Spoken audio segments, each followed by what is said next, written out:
आयुष्य झोपेतन कशा कशात गेले आता ताप उघड.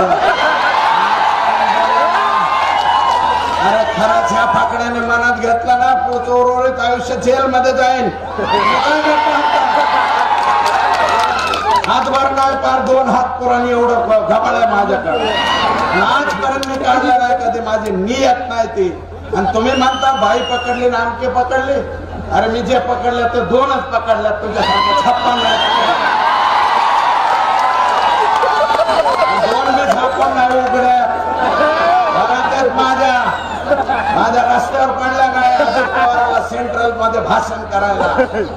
अजित पवार सेंट्रल मध्ये भाषण करतो माझ्यावर, माझ्या बायका काढतो. अरे माझ्या तर उघड्यात माझ्याच घरी एकाच छाताखाली राहते. थोरलीची पोरं धाकटी करतात आणि धाकटीचे पोरगे थोरले करतात. माझ्या घरात अंतर नाही. माझ्या पुतण्या सगळं माझं घरात. आमचं रस्त्यावर पडलेलं नाही. आमचं कशामुळे तुम्ही काढता सेंट्रल हॉल मध्ये? अजित दादांना शोभायला पाहिजे. या राज्याचे उपमुख्यमंत्री तुम्ही, तुम्हाला शोभलं पाहिजे दादा.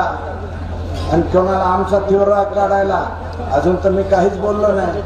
माझ्या दोन्ही आहेत तर दोन्ही माझ्या घरात आहेत. पण कोणाच्या कुठे आहेत हे काढल्यावर कसं होईल मला सगळंच माहिती आहे.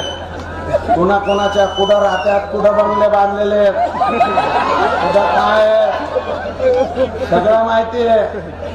काढेन मी, जर वेळ आली तर आई शपथ काढेन. आता आमच्या घरादारापर्यंत निघाला काय कारण आहे? आम्ही कुणाच्या घराचं काय काढलं? मी कधी बोललो का? धोंडे साहेब तुम्हाला शोभलं पाहिजे.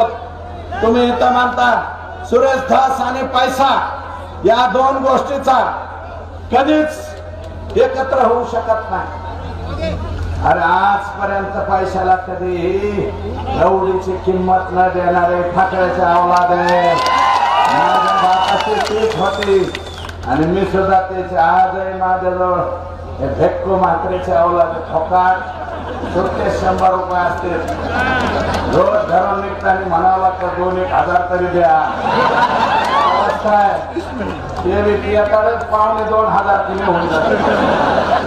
महाराष्ट्रात घेतलेले रायला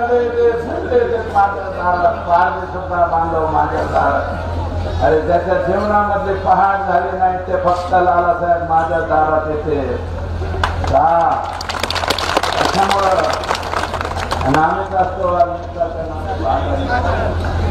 बर का. भांडण मिटवतो आम्ही वाढवत नाही बर का. माझ्या दारात